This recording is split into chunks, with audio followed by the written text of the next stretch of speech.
My goal to get back onto the field started like really early in my journey. Like so straight after I had the stroke, the tournament was still going on. So like, you know, I was watching games in my bed in hospital, and like the boys would come in like after trainings and stuff, and like let me know what's going on.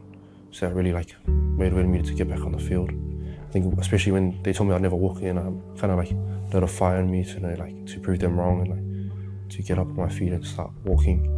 I just kept pushing and stuff, like pushing with all my physio, all of my rehab, and doing my best to get the movement back in my hands. So that was probably the first thing that happened. Like got movement back in my left hand, and then slowly got my left arm working, and then started getting my legs working, and then slowly just came together. And by the time I got back to Middlemore Hospital in Auckland, I was in a pretty good rehab unit. I remember one of the first things he said to me, once he could talk and got a bit more movement back, he said, I'll be back for next year's 20s. And to be honest, you know, at the time, that didn't surprise me. Extremely determined young man and works really hard for everything that he did and for everything that he had. At first, I couldn't really do any exercise because I had a hole in my heart, so I couldn't really put any pressure on it. So I couldn't really train until I had my heart surgery at the start of this year. From there, I started just trying to get back into at least a good enough shape to play footy again, and also give back to the club, like varsity, for all the support they gave me last year. At first, they were a bit worried, it's only been like a year. You probably shouldn't be playing, but and I had my mind made up and decided to come back and give it a go. So now I'm back playing for varsity, just playing some rugby on the weekends and stuff like that. It's good.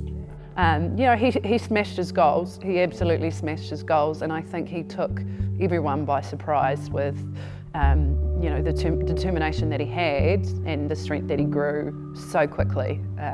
He surprised everyone. The biggest takeaway for me is that strokes can happen to anyone. Looking back now, and like Archie said, the signs of him grabbing his left shoulder, his face drooping, it all pointed to a stroke, but none of us really thought that because he was just this young, only just turned 18, probably the fittest he'd ever been, playing rugby league, doing what he loves, and stroke just didn't factor into it for us. I've probably only played like 5 or 6 games since my stroke, which is more than at a time. Like there was a point where I didn't think I'd ever play again. So that's like that was like really big for me. My goal's always been to like play professionally, and I'm moving to Australia soon, so probably get back into some league and stuff like that. Reconnect with my family and stuff like that, and play with my older brother who's over there as well. Coming back, I've realised I'm still young, I've got youth on my side, so I still have those same opportunities. I just gotta work hard to get back to that same level, and then hopefully find a pathway for me to get to my goals. You're so grateful to the paramedic staff who were on site that day, who were able to act fast. And I think had I been in any other situation, would just now know you've got to ring 111 straight away, get them to hospital, get them seen to.